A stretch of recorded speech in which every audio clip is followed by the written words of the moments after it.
তৃণমূলের অন্দরে নাটকের পর নাটক, একেবারে পেঁয়াজ খোসা ছাড়ানোর মতো অবস্থা। একটার পর একটা নাটক তৈরি হচ্ছে। হ্যাঁ, এবার নতুন এক নাটক সামনে এসেছে।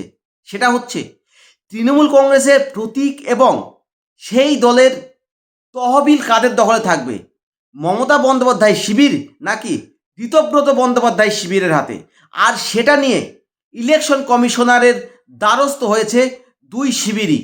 ইলেকশন কমিশনের কাছে তাদের অবস্থান জানিয়েছে। তৃণমূল কংগ্রেসের প্রতীক এবং কোটি কোটি টাকার তহবিল কোন শিবিরের দিকে যেতে পারে, আলোচনা করব আজকের ভিডিওতে। ভিডিওটি প্রথম থেকে শেষ পর্যন্ত দেখবেন আর একটি সাবস্ক্রাইব করবেন।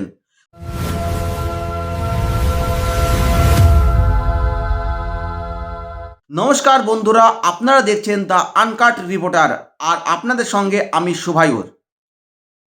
4 মে রাজ্যে পালাবদল ঘটেছে। তৃণমূল কংগ্রেস জমানা শেষ হয়েছে। যেই তৃণমূল কংগ্রেস শাসনের অবসান ঘটল, অমনি তৃণমূল কংগ্রেস দলটাই কর্পূরের মতো যেন উবে গেল। তৃণমূল কংগ্রেসের যে 80 জন বিধায়ক, তাদের মধ্যে একটা বড় অংশ আলাদা করে বিদ্রোহ ঘোষণা করে আলাদা শিবির করল। কিছুজন মমতা বন্দ্যোপাধ্যায়ের দিকে থাকলো।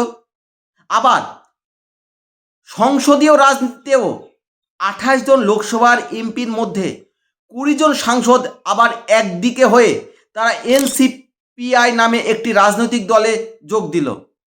অর্থাৎ তৃণমূল কংগ্রেস আসল কোনটা বা নকল কোনটা বা নব্য কোনটা বোঝা বড় দায়। কিন্তু তৃণমূল কংগ্রেসের তো একটা সিম্বল ছিল, ঘাসের ওপর জোড়া ফুল। সেই সিম্বলটি কাদের দখলে যাবে? আর তৃণমূল কংগ্রেসের যে কোটি কোটি টাকার, কয়েকশো কোটি টাকার যে ফান্ড, যে তহবিল, সেটি বা কাদের দখল থাকবে? আর সেটা নিয়েই যত লড়াই, আর সেটা গড়ালো ইলেকশন কমিশন পর্যন্ত।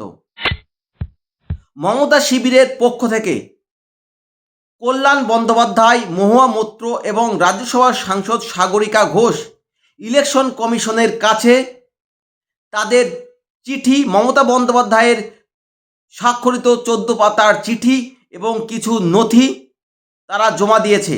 কল্যাণ বন্দ্যোপাধ্যায় জানিয়েছেন যে 1997 সালের ডিসেম্বর মাসে ইলেকশন কমিশন অফ ইন্ডিয়া ঘাসের ওপর জোড়া ফুলকে সিলমোহর দেয়।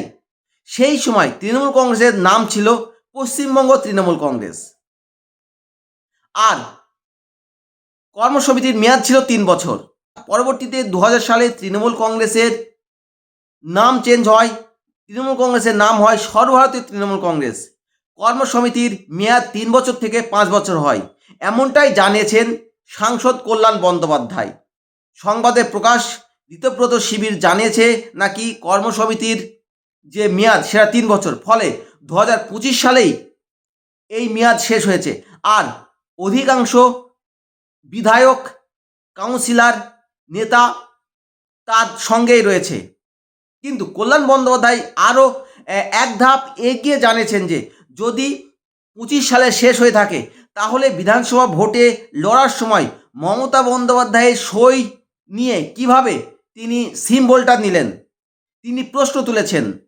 মমতা বন্দ্যোপাধ্যায় শিবির এবং ঋতব্রত শিবির তারা তাদের অবস্থান স্পষ্ট করেছে নির্বাচন কমিশনের কাছে।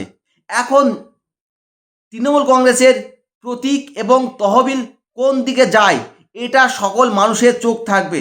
কিন্তু এই নাটক যে খুব সহজে শেষ হবে না, এটা অনুমান করাই যায়। তার কারণ 4 মের পর থেকে গত 2 মাসে বাংলায় একের পর এক বাংলা ধারাবাহিকের মতো নতুন নতুন কাহিনী এসে উপস্থাপিত হয়েছে বাংলার রাজনীতিতে।